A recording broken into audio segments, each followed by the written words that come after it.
Hi friends, welcome back to my channel. അപ്പോൾ ഇന്ന് നമ്മൾ തയ്യാറാക്കാൻ പോകുന്നത് തക്കാളിയും ബീറ്റ്റൂട്ടും കൊണ്ട് വളരെ എളുപ്പത്തിൽ ചെയ്യാൻ പറ്റുന്ന ഒരു സിമ്പിൾ റെസിപ്പിയാണ് കേട്ടോ. അപ്പോൾ എല്ലാവരും ഒന്ന് ട്രൈ ചെയ്യുക. ഹെൽത്തി ആയിട്ടുള്ള സിമ്പിളായിട്ടുള്ള റെസിപ്പിയാണ്. ഈ ഒരു കറി മതി കേട്ടോ ചോറുണ്ണാൻ. അത്രയും ടേസ്റ്റി ആയിട്ടുള്ള റെസിപ്പിയാണ്. മസ്റ്റായിട്ടും ട്രൈ ചെയ്യുക. ട്രൈ ചെയ്തിട്ട് എങ്ങനെയുണ്ടായിരുന്നു എന്ന് ഫീഡ്ബാക്ക് അറിയിക്കാൻ മറക്കരുത്. തക്കാളി കൊണ്ടും അതുപോലെ തന്നെ ബീട്രൂട്ട് വെച്ചുള്ള ഒരുപാട് റെസിപ്പീസ് ഓൾറെഡി നമ്മൾ ചാനലിൽ ചെയ്തിട്ടുണ്ട്. തക്കാളി റെസിപ്പീസ് അല്ലെങ്കിൽ ടൊമാറ്റോ റെസിപ്പീസ് എന്ന് പറഞ്ഞ സെപ്പറേറ്റ് പ്ലേലിസ്റ്റ് ക്രിയേറ്റ് ചെയ്തിട്ടുണ്ടാവും. അതുപോലെ തന്നെ ബീട്രൂട്ട് റെസിപ്പീസും സെപ്പറേറ്റ് പ്ലേലിസ്റ്റ് ക്രിയേറ്റ് ചെയ്തിട്ടുണ്ടാവും. കാണാത്തവർ പ്ലേലിസ്റ്റ് ഒന്ന് ചെക്ക് ചെയ്ത് നോക്കുക. അതുവരെയുള്ള റെസിപ്പീസൊക്കെ ട്രൈ ചെയ്ത് നോക്കുക. ട്രൈ ചെയ്തിട്ട് ഫീഡ്ബാക്ക് അറിയിക്കണം കേട്ടോ. അപ്പോൾ നമുക്കിത് എങ്ങനെയാണ് തയ്യാറാക്കുന്നത് നോക്കിയിട്ട് വരാം. അപ്പോൾ അത്യാവശ്യം വലുപ്പമുള്ള ഒരു ബീട്രൂട്ട് എടുത്തിട്ടുണ്ട്, 2 തക്കാളി എടുത്തിട്ടുണ്ട് കേട്ടോ. ഇനി നമുക്ക് ഒരു ഗ്ലാസ്സോളം വെള്ളം ഒഴിച്ചു കൊടുക്കാം. ഇതിൽ ഉപ്പൊന്നും ഇടുന്നില്ല. ഒരു ഗ്ലാസ് വെള്ളം ഒഴിച്ചതിന് ശേഷം ഞാനിത് അടച്ച് വെച്ച് 2 വിസിൽ കേൾപ്പിച്ചെടുക്കുകയാണ് കേട്ടോ. അപ്പോൾ ഒന്ന് കുക്കറിൻ്റെ അടപ്പ് തന്നെ വെച്ച് ഒന്ന് അടച്ചു കൊടുക്കുക. എന്നിട്ട് 2 വിസിൽ കേൾപ്പിച്ചെടുക്കാം. വേറെ ഒന്നും ഇടേണ്ട ആവശ്യമില്ല. നമുക്ക് ബാക്കി ഉപ്പൊക്കെ നമുക്ക് പിന്നീട് ചേർത്ത് കൊടുത്താൽ മതി കേട്ടോ. അപ്പോൾ പഴുത്ത തക്കാളി ഉണ്ടെങ്കിൽ കൂടുതൽ നല്ലതാണ്. അപ്പോൾ എൻ്റെ കയ്യിൽ അധികം പഴുത്ത തക്കാളി ഉണ്ടായിരുന്നില്ല കേട്ടോ. പഴുത്ത തക്കാളിയാണ് കൂടുതൽ ടേസ്റ്റ്. അപ്പോൾ ഞാനിതൊന്ന് അടച്ചു വെച്ച് കൊടുക്കുകയാണ്. ബീട്രൂട്ട് കട്ട് ചെയ്തൊന്നും ഇട്ട് കൊടുക്കേണ്ട ആവശ്യമൊന്നുമില്ല. നന്നായിട്ട് വാഷ് ചെയ്തു തക്കാളിയും ബീട്രൂട്ടും, എന്നിട്ടാണ് കേട്ടോ ഇട്ട് കൊടുത്തത്. ബീട്രൂട്ടൊക്കെ നന്നായിട്ട് കഴുകുക, കാരണം മണ്ണുണ്ടാവുമല്ലോ. അപ്പോൾ ഇതൊന്ന് 2 വിസിലായതിന് ശേഷം പ്രഷറൊക്കെ പോയതിന് ശേഷം ഞാൻ ഓപ്പൺ ചെയ്തിട്ടുണ്ട്.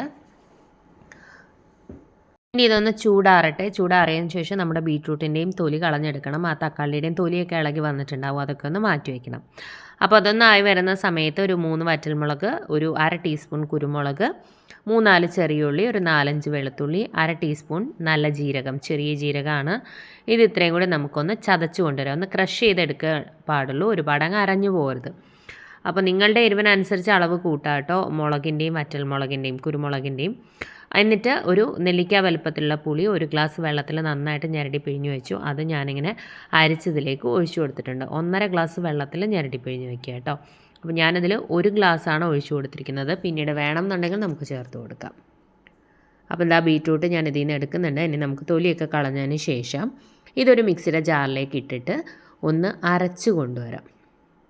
തക്കാളിയുടെയൊക്കെ ആ തൊലിയൊക്കെ ഇളക്കി മാറ്റണം കേട്ടോ. ഈ ഒരു കത്തി ഞാൻ ഓൺലൈനിൽ വാങ്ങിച്ചതാണ്. 3 എണ്ണം ഉണ്ട് കേട്ടോ. ഇത് ഏറ്റവും ചെറുതാണ്. ഇതിൽ വലുതൊരെണ്ണമുണ്ട്, അതിൽ വലുതൊരെണ്ണമുണ്ട്. പക്ഷേ സൂപ്പറാണ് കേട്ടോ.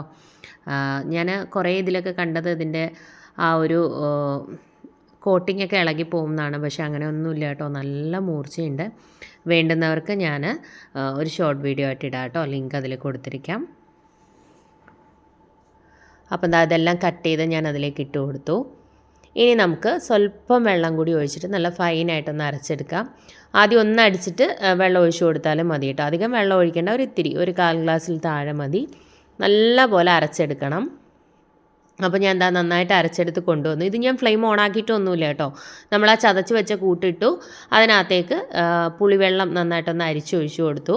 ഇതിലേക്ക് ഒരു 1/4 ടീസ്പൂൺ മഞ്ഞൾപ്പൊടിയും 1/4 ടീസ്പൂൺ കായപ്പൊടിയാണ്. അതുപോലെ തന്നെ ആവശ്യത്തിന് ഉപ്പ്, 2-3 നുള്ള് കായം അത്രയും മതിയാവും. എന്നിട്ട് ഇത് ഓണാക്കിയിട്ടില്ല, ഫ്ലെയിം ഓണാക്കിയിട്ടില്ല, ജസ്റ്റ് എല്ലാം മിക്സ് ചെയ്ത് വെച്ചിട്ടേ ഉള്ളൂ. ഇനി നമ്മൾ അടിച്ച് വെച്ചിരിക്കുന്ന ബീട്രൂട്ടിൻ്റെ കൂട്ട് നമുക്കിതിലേക്ക് ചേർത്ത് കൊടുക്കാം. വേണ്ടുന്നവർക്ക് ഒന്ന് അരിച്ചിട്ടെടുക്കാം കേട്ടോ. ചിലർക്ക് ഇങ്ങനെ ആ ഒരു ബീട്രൂട്ടിൻ്റെ ഒരു കൊന്തിങ്ങനെ ഇരിക്കുന്നത് ഇഷ്ടം ഉണ്ടാവില്ല. അത് വേണമെങ്കിൽ അരിച്ചെടുക്കാം. പക്ഷേ അരിച്ചെടുക്കുന്നതിൽ നല്ലത് ഇത് തന്നെയാണ് കേട്ടോ. അതിലേക്കൊരു 1/4 ഗ്ലാസ് വെള്ളം കൂടി ഒഴിച്ചൊന്ന് മിക്സ് ചെയ്യുന്നുണ്ട്. എന്നിട്ട് നന്നായിട്ടൊന്ന് ഇളക്കി യോജിപ്പിച്ച് കൊടുക്കുക. കുരുമുളകൊക്കെ നന്നായിട്ട് ചേർക്കണം കേട്ടോ. കുരുമുളക് ഇല്ലെങ്കിൽ കുരുമുളക് പൊടി ചേർത്ത് കൊടുക്കാം. കുരുമുളകാണ് കൂടുതൽ നല്ലതൊന്ന് ചതച്ചൊക്കെ എടുക്കുമ്പോൾ നല്ലൊരു ടേസ്റ്റാണ്. ഇനി ഇത് നന്നായിട്ടൊന്ന് തിളക്കട്ടെ. ഓവറായിട്ടിട്ട് തിളപ്പിച്ചെടുക്കരുത്. നന്നായിട്ടൊന്ന് തിളച്ച് കഴിയുമ്പോൾ തന്നെ പെട്ടെന്ന് തന്നെ ഫ്ലെയിം ഓഫ് ചെയ്യാം. ഒത്തിരി ഇട്ട് വെട്ടി തിളപ്പിച്ചെടുക്കണ്ട. നല്ല ടേസ്റ്റാണ് കേട്ടോ. മസ്റ്റായിട്ടും ട്രൈ ചെയ്യാം.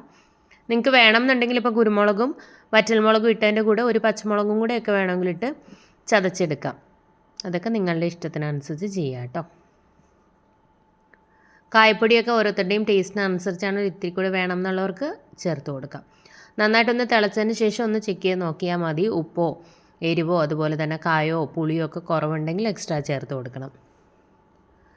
കാരണം പുളിയും ഉപ്പിൻ്റെയും ഒക്കെ ടേസ്റ്റ് ഓരോരുത്തർക്കും വ്യത്യസ്തമായിരിക്കുമല്ലോ. അപ്പോൾ എനിക്ക് കുറച്ച് പുളി കുറവായിട്ട് തോന്നി. ഞാൻ അപ്പോൾ ബാക്കി കുറച്ച് വെള്ളം കൂടി ഒഴിച്ചു കൊടുക്കുന്നുണ്ട്. ആദ്യം കുറച്ച് ഒഴിച്ചു കൊടുക്കുക. എന്നിട്ട് നിങ്ങളുടെ പുളി ഒന്ന് ചെക്ക് ചെയ്ത് നോക്കുക. കാരണം നമ്മൾ തക്കാളിയും ചേർക്കുന്നുണ്ടല്ലോ. എന്നിട്ട് വേണം എന്നുണ്ടെങ്കിൽ മാത്രം പിന്നീട് പുളി ചേർത്ത് കൊടുക്കുക. ആദ്യം തന്നെ എല്ലാം കൂടെ ഒരുമിച്ച് ഒഴിച്ച് കഴിഞ്ഞാൽ ചിലപ്പം പുളി കൂടിപ്പോവും. നന്നായിട്ടൊന്ന് തിളയ്ക്കണം കേട്ടോ.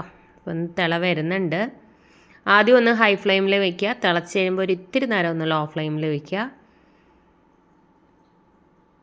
എന്താ തിളച്ച് തുടങ്ങിയിട്ടുണ്ട്.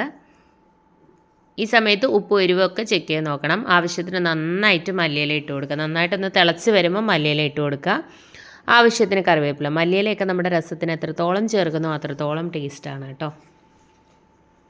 എനിക്കൊരുപാട് ഇഷ്ടമുള്ളൊരു ഫ്ലേവറാണ് മല്ലിയില. അതുകൊണ്ട് തന്നെ ഞാൻ നന്നായിട്ട് ചേർത്ത് കൊടുക്കും സാമ്പാറിലും രസത്തിലും ഒക്കെ. നല്ലതാണ് സാമ്പാറിലും രസത്തിലും ഒക്കെ അത്യാവശ്യം നന്നായിട്ട് മല്ലിയില ചേർക്കുക. അതുപോലെ തന്നെ ചിക്കൻ കറിയിലൊക്കെ നല്ലപോലെ മല്ലിയില ചേർത്താൽ നല്ലൊരു ഫ്ലേവറാണ് കേട്ടോ. മല്ലിയിലയുടെ ടേസ്റ്റ് ഇഷ്ടമുള്ളവർക്ക്, അല്ലാത്തവർക്ക് ആവശ്യത്തിന് കുറച്ച് ചേർത്ത് കൊടുത്താലും മതി. അപ്പോൾ അത് ആവശ്യത്തിന് കറിവേപ്പില കൂടി ചേർത്തു. ഇനി ഒന്ന് ഇളക്കി കൊടുക്കാം.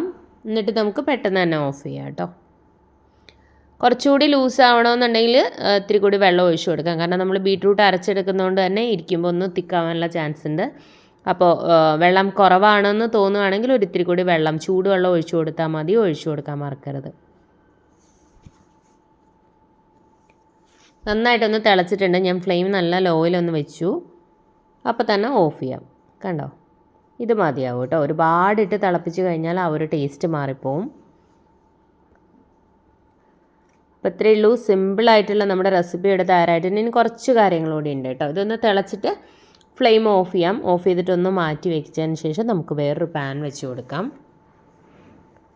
ബീട്രൂട്ടൊന്നും കഴിക്കാത്ത കുട്ടികൾക്ക് ഈ ഒരു രീതിയിൽ, രസമൊക്കെ ഇഷ്ടമുള്ള കുട്ടികളുണ്ടാവുമല്ലോ, അവർക്ക് ഈ ഒരു രീതിയിൽ ബീട്രൂട്ട് രസമൊക്കെ ഉണ്ടാക്കി കൊടുത്ത് നോക്കുക കേട്ടോ. ഒരുപാട് ഇഷ്ടത്തോടു കൂടി കഴിക്കുന്നതാണ്. അപ്പോൾ നമുക്ക് വേറൊരു പാൻ വെച്ചു. അത് ഞാൻ ഓഫ് ചെയ്തു. പാനിലേക്ക് കുറച്ച് വെളിച്ചെണ്ണ ചൂടാകുമ്പോഴേക്ക് ഇത്തിരി കടുകിട്ടൊന്ന് പൊട്ടിക്കാം. കടുകൊന്ന് പൊട്ടി വരുമ്പോഴേക്കും ഒരു നുള്ളു ഉലുവയുടെ അളവൊന്നും ഒരുപാട് കൂടരുത്. ഒരു നുള്ളു ഇട്ടൊന്ന് പൊട്ടിച്ചിട്ട് 2-3 വറ്റൽമുളക് കൂടി ഇട്ട് കൊടുക്കാം. ആവശ്യത്തിന് കറിവേപ്പില വേണമെങ്കിൽ ഇട്ട് കൊടുക്കാം കേട്ടോ. എന്നിട്ട് താളിച്ച് നമ്മുടെ കറിയിലേക്ക് ഒഴിച്ചു കൊടുക്കാം. വെളിച്ചെണ്ണയിൽ തന്നെ ചെയ്യണം കേട്ടോ. അപ്പോഴാണ് കൂടുതൽ ടേസ്റ്റ്, നല്ലൊരു ഫ്ലേവറൊക്കെ കിട്ടും. ഇനി നമ്മൾ ഫ്ലെയിം ഓൺ ആക്കേണ്ട ആവശ്യമൊന്നുമില്ല. ഓൾറെഡി നമ്മളത് ഓഫ് ചെയ്ത് വെച്ചിരിക്കുകയാണ്. അതിലേക്ക് താളിപ്പൊടി ഒഴിച്ചു കൊടുത്താൽ മാത്രം മതി. ഇത്രയേ ഉള്ളൂ. സിമ്പിളായിട്ടുള്ള നമ്മുടെ റെസിപ്പി ഇവിടെ തയ്യാറായിട്ടുണ്ട്. എല്ലാവരും ട്രൈ ചെയ്യുക. അതുപോലെ കണ്ടിന്യൂസ് ആയിട്ട് വീഡിയോസ് കാണുക കേട്ടോ. അല്ലെങ്കിൽ നിങ്ങൾക്ക് നോട്ടിഫിക്കേഷൻ വരാനുള്ള ബുദ്ധിമുട്ടുകളൊക്കെ ഉണ്ടാവും. തുടർച്ചയായിട്ട് വീഡിയോസ് കാണുക, ട്രൈ ചെയ്യുക, സപ്പോർട്ട് ചെയ്യുക. ഇതുപോലെയുള്ള റെസിപ്പീസൊക്കെ ഇഷ്ടമാകുന്ന ഫ്രണ്ട്സിനും ഫാമിലിയിലും ഒക്കെ ഉള്ളവരുണ്ടെന്നുണ്ടെങ്കിൽ വീഡിയോസ് ഒന്ന് ഷെയർ ചെയ്ത് കൊടുക്കണേ. ചാനലൊന്ന് സപ്പോർട്ട് ചെയ്യാൻ പറയുക. അതുപോലെ ഇതുവരെ ചാനൽ സബ്സ്ക്രൈബ് ചെയ്യാതെ വീഡിയോ കാണുന്ന ആരെങ്കിലും ഉണ്ടെങ്കിൽ ചാനൽ ഇഷ്ടമായിട്ടുണ്ടെങ്കിൽ ഒന്ന് സബ്സ്ക്രൈബ് ചെയ്തേക്കണേ. സബ്സ്ക്രൈബ് ബട്ടൺ പ്രസ് ചെയ്യുമ്പോൾ അടുത്തൊരു ബെൽ ഐക്കൺ വരും. ബെൽ ബട്ടൺ പ്രസ് ചെയ്യുക. 3 ഓപ്ഷൻസ് കാണിക്കും. ആദ്യം കാണുന്ന ഓൾ തന്നെ പ്രസ് ചെയ്യുക. Thank you friends. Thanks for watching.